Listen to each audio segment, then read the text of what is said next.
So we crossed the Atlantic, and it took us 15 days from Mindelo. And you might be wondering why we went to Mindelo, because we were supposed to be doing Las Palmas straight across to here. And that was the plan.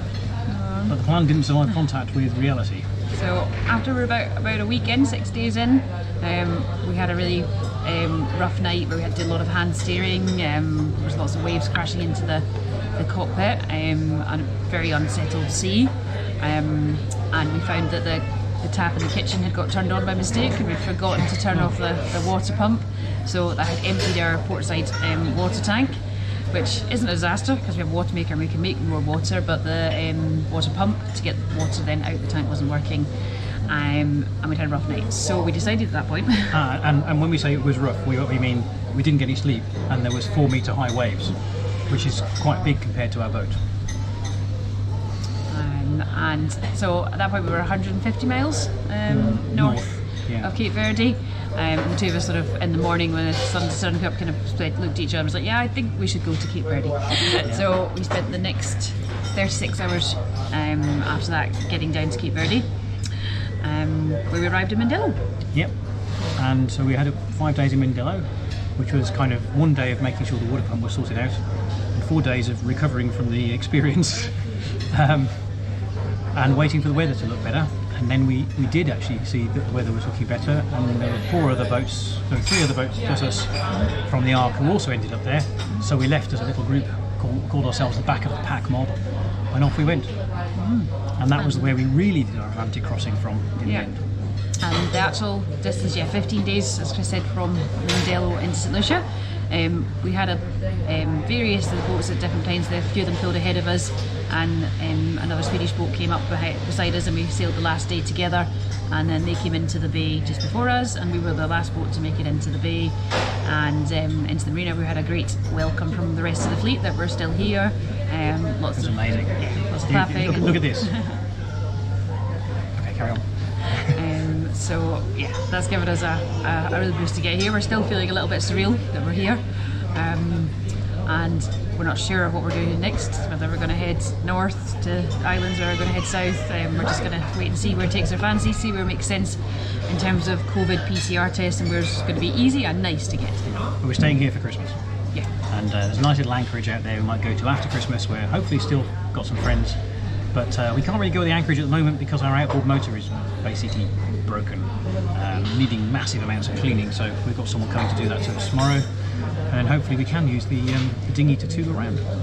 We've been in, where are we? Rodney Bay for well, just about 2 days now since we got in, and it's been 1 day of just checking in, 1 day of going on a tour of the island. Really nice, lovely adventure to see different places and do some things on land that we haven't done for weeks and weeks. Lucia.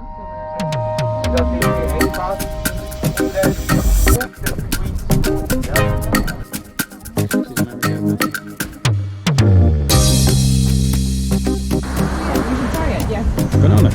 This one is a spicy. How are they, Rose? No, we don't. Hi, Maggie.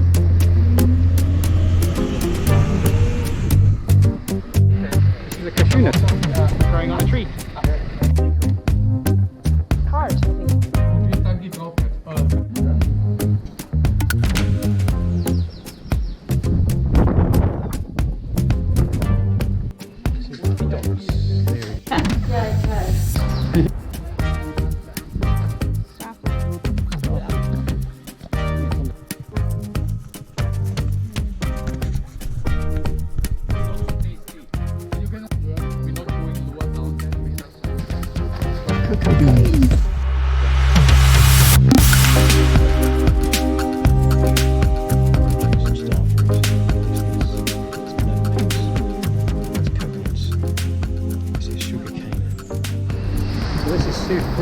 Sucria Beach. There's one of the pitons, and this is Alfie, who's just finished his hot dog. Great.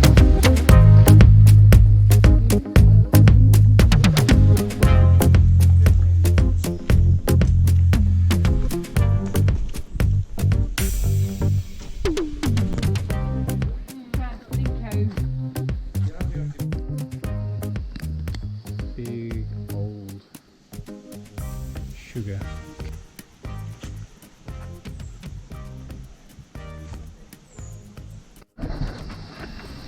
We came out today on a bit of a tour around the island, and I have to admit I was a bit uncertain about whether it was going to be worth it, but it's been great fun.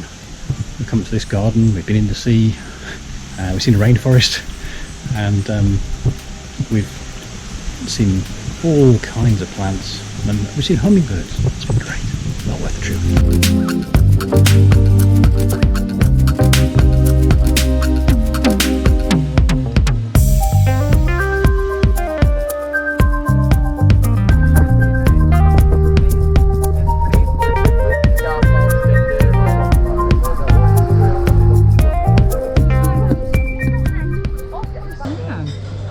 That's where we are. We're pleased with ourselves for getting this far, and now we're going to do the relaxing stuff. And the Atlantic, I mean, what was it like to cross the Atlantic? What was it like for you? It wasn't as wild as I thought it would be. Yes, there were big waves, but particularly the crossing from Mindelo, that part of it was very much what I expected. It was wind from behind all the time.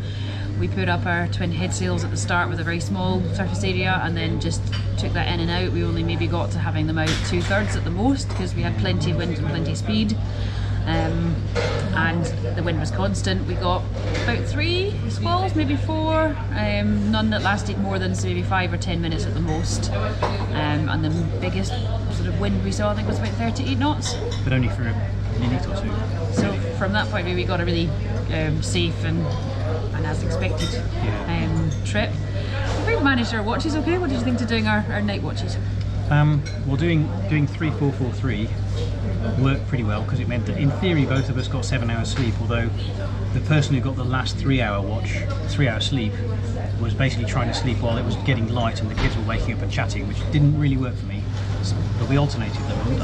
I think we could have done it for longer, but I'd be lying if I said I wasn't glad we made it here and had a full night's sleep.